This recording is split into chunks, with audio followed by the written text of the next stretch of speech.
Good morning and welcome to Little by Little, a short time in God's Word. Turn with me to Matthew chapter 20.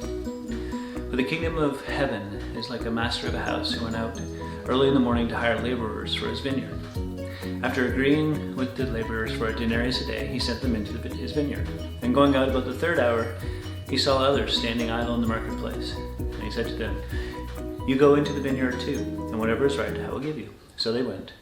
Going out again about the 6th hour and the 9th hour, he did the same. And about the 11th hour, he went out and found others standing. And he said to them, "Why do you stand here idle all day?" And they said to him, "Because no one has hired us." He said to them, "You go into the vineyard too." When evening came, the owner of the vineyard said to his foreman, "Call the laborers and pay them their wages, beginning with the last up to the first." And when those hired about the 11th hour came, each of them received a denarius. Now when those hired first came, they thought they would receive more, but each of them also received a denarius. And on receiving it, they grumbled at the master of the house, saying, "These last worked only 1 hour, and you have made them equal to us. We have borne the burden of the day and the scorching heat." But he replied to one of them, "Friend, I'm doing you no wrong. Did you not agree with me for a denarius? Take what belongs to you and go. I choose to give to this last worker as I give to you. Am I not allowed to do what I choose with what belongs to me? Do you begrudge my generosity? So the last will be first, and the first last." And as Jesus was going up to Jerusalem, he took the 12 disciples aside, and on the way he said to them, "See, we are going up to Jerusalem, and the Son of Man will be delivered over to the chief priests and scribes, and they will condemn him to death, and deliver him over to the Gentiles to be mocked and flogged and crucified. And he will be raised on the third day." Then the mother of the sons of Zebedee came up to him with her sons, and kneeling before him, she asked him for something. And he said to her, "What do you want?" She said to him, "Say that these 2 sons of mine are to sit, one at your right hand and one at your left, in your kingdom." And Jesus answered, "You do not know what you are asking. Are you able to drink of the cup that I am to drink?" And they said to him, "We are able." And he said to them, "You will drink my cup, but to sit at my right hand and at my left is not mine to grant, but it is for those for whom it has been prepared by my Father."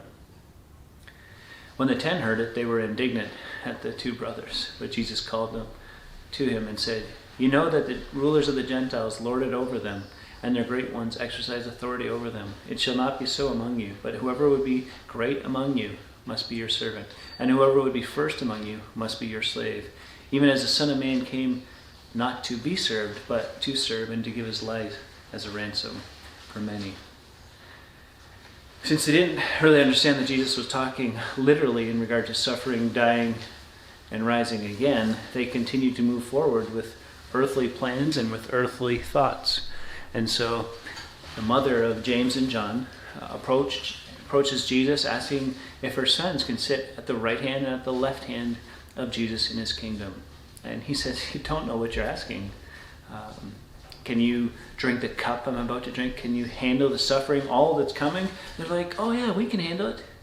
And Jesus says, "Well, you will drink the cup. Suffering will happen. But to grant you that position, that's not something that I'm able to do. That's those whom the Father has prepared." And then he talks about being a servant after the other disciples are a little upset, right? They thought they had brokered a deal or something. And so Jesus talks about being a servant. He talks about how the world handles things and promotions and authority and power and all these things. And he says that's not how it's to be for you and for me. We're to be a servant first. He says even the Son of Man, who's talking about himself, came to serve and give his life as a ransom for many. To serve, to do for others, to give his life, to buy back for others.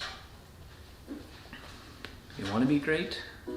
The message to the disciples was, the message to us goes, it's not in following the world's patterns or ways, The way to be great in the kingdom of heaven is to be the servant